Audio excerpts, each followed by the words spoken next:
I never thought one name, just one name, could undo everything I thought I knew about my marriage.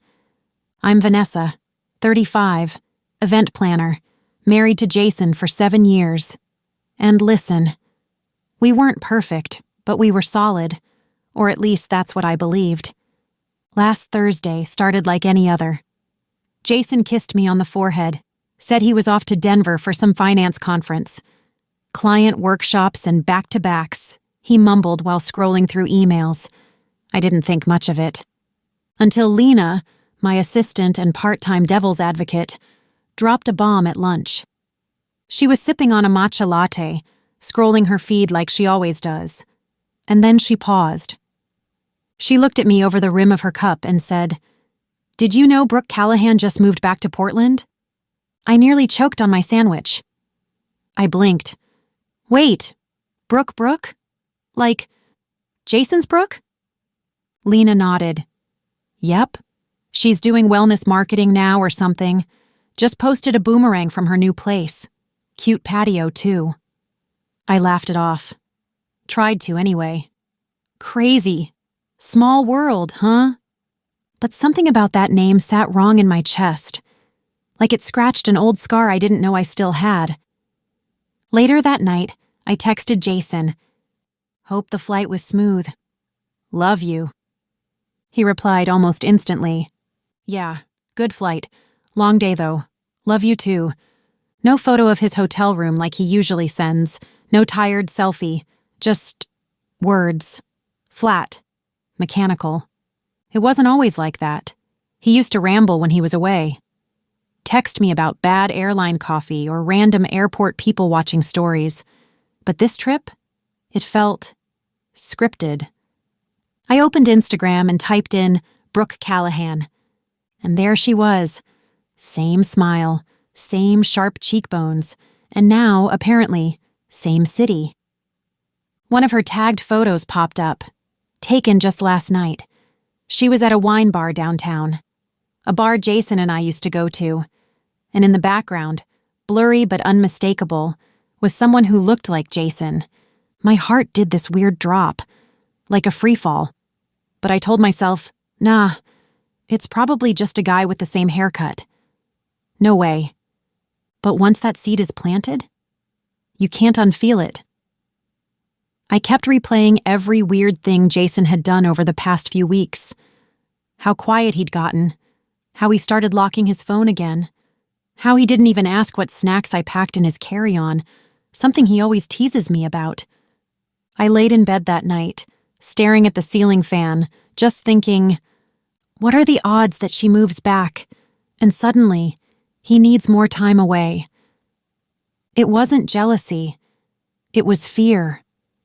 Fear that my husband was reconnecting with someone he never really got over. The next morning, I told Lena everything.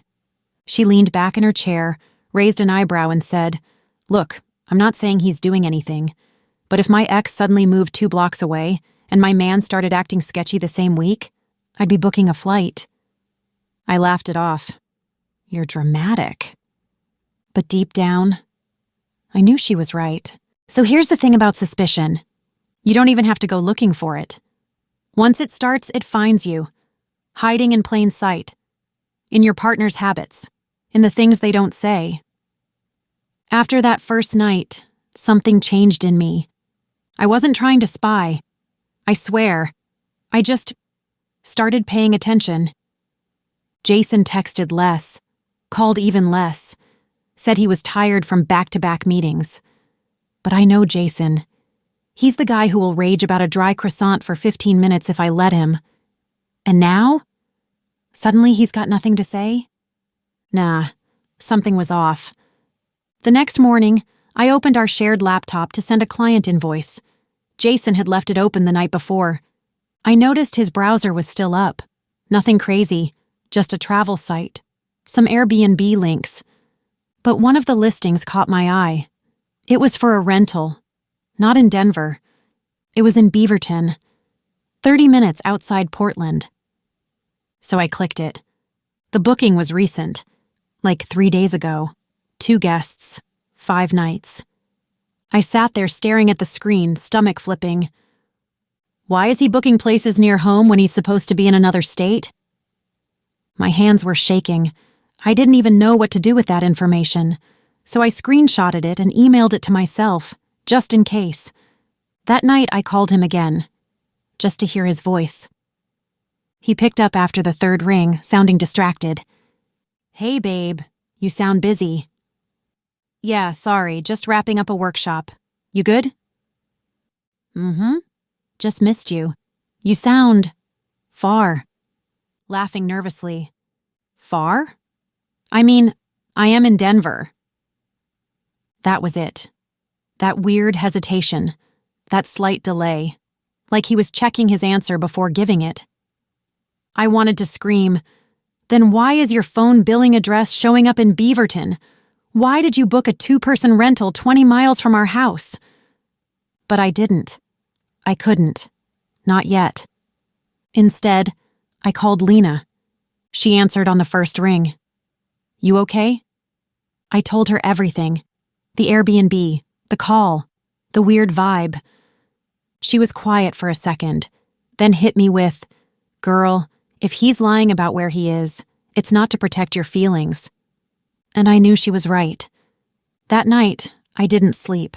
I just laid there, scrolling through old photos of us. Trips to Seattle, his goofy smile, him dancing like a maniac at our wedding. Was that guy still in there somewhere? Or had I just missed all the signs? I woke up the next day feeling like a stranger in my own house.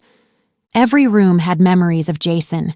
His toothbrush in the cup, his slippers by the door, his half-drunk protein shake in the fridge. And every one of those things made me feel sick. Because I didn't know who I was married to anymore. Was he just stressed from work? Or was he sharing that Airbnb with someone he never let go of? I called Lena.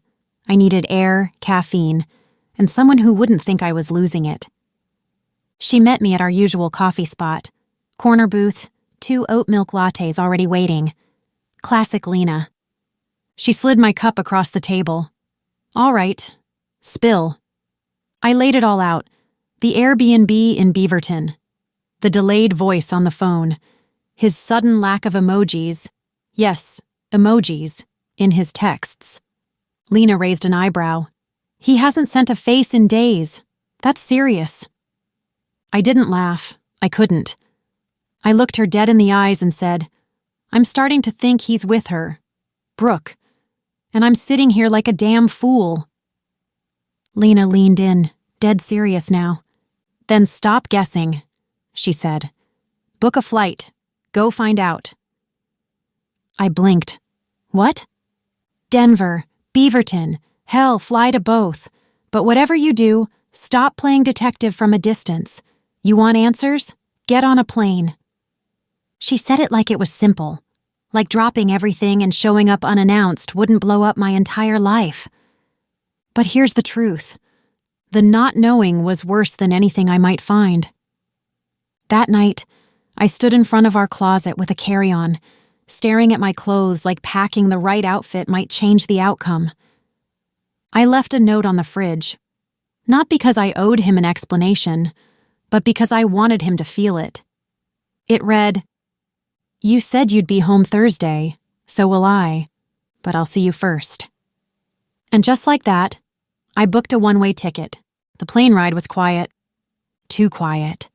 No screaming kids, no chatty neighbors. Just me, my headphones, and thoughts I couldn't outrun. I kept rehearsing what I'd say if I saw him with her. Brooke. The woman I only knew from college yearbooks and one very uncomfortable Christmas party story. By the time I landed, my stomach was in knots. First thing I did? Pulled up our bank's mobile app. It had become a bad habit, but this time, it paid off. Jason's card had just been used, 20 minutes earlier, at a local Whole Foods. Not in Denver, in Beaverton. That was it. I grabbed a rental, punched the address from the Airbnb booking into the GPS, and drove. The neighborhood was quiet, tree-lined, suburban, the kind of place where people leave their porch lights on and wave at each other on Tuesdays. And then, I saw it. His car. Jason's charcoal gray Audi, parked right outside a pale blue house with white trim. I pulled over 2 houses down, cut the engine. My hands were sweating so bad, I wiped them on my jeans. I couldn't breathe, couldn't think. I watched as he stepped out the front door, carrying balloons and what looked like a gift bag. Then, right behind him, Brooke. Laughing, not touching, but close, comfortable.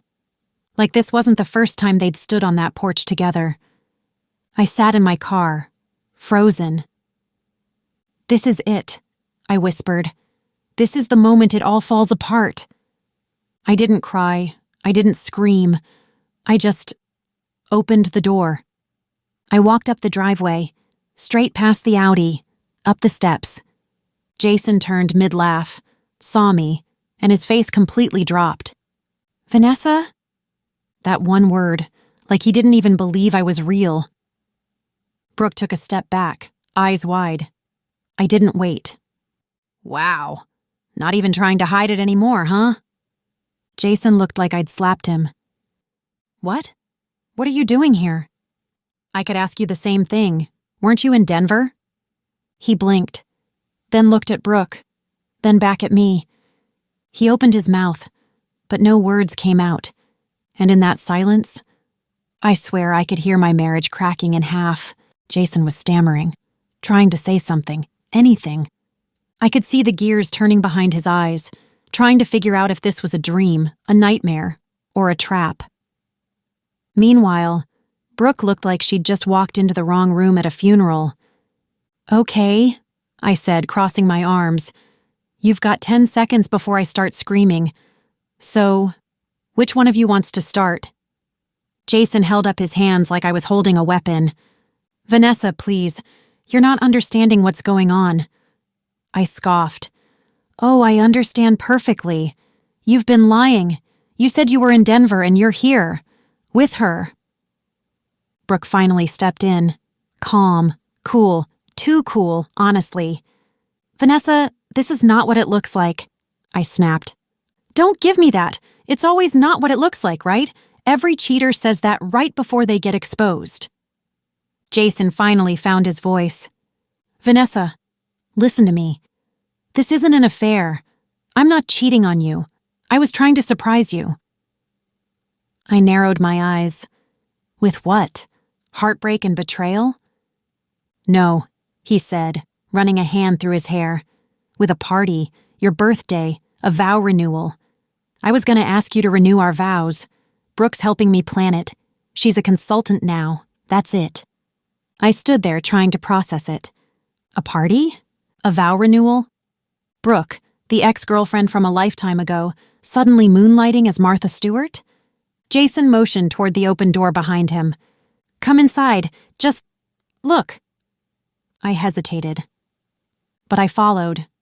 The living room was covered in decor samples, flower arrangements, color palettes, food menus, and a giant calendar with my name scribbled across it, circled in bold red ink. Brooke flipped through a binder labeled VM 36. "Vanessa Moore 36th birthday," she said quietly. I sat down. My knees buckled. Jason knelt beside me. "I was trying to make it special. I know I've been distant. I just wanted to do something unforgettable." I didn't say anything. I couldn't. Because now the real guilt started creeping in. I'd accused the man I love of cheating. I'd followed him across the state. I'd interrupted my own surprise. The flight back home was quiet. Not the comfortable kind. Not the rest your head on his shoulder and nap midair kind.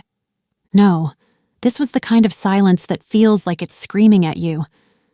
Jason sat by the window. I took the aisle. Neither of us said a word until the plane touched down. When we got home, he carried in my suitcase without being asked. He didn't slam doors, didn't yell, didn't throw anything. Honestly, that made it worse, because I wanted him to blow up. I wanted a fight. I wanted him to call me crazy or insecure or controlling. But instead, he just sat at the kitchen table and said softly, Do you even know how much I love you? I blinked. Couldn't answer. He shook his head. I was trying to do something good, something big. I wanted to make up for how busy I've been, for how distant I know I've seemed. Then he paused, looked me dead in the eye. But now I don't know if you'll ever believe anything I say again. And that wrecked me. I tried to explain, tried to say I was scared, that the timing with Brooke felt like fate mocking me, that his lies, even harmless ones, felt too close to the lies people bury affairs under.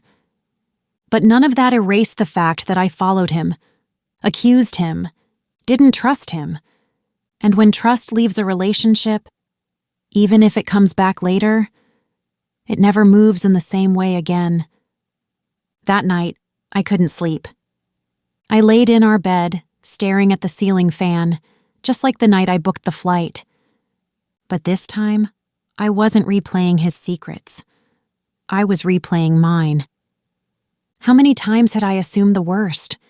How many tiny moments of doubt had I let turn into full-blown betrayal fantasies? At 3:17 a.m., I whispered, "I'm sorry I didn't believe you." He didn't say anything, but he reached for my hand, and I held it until morning. Jason could have canceled it. The party, the vow renewal, the whole thing. After what I did, following him, accusing him, turning what was supposed to be a surprise into an ambush, I wouldn't have blamed him if he just walked away from all of it.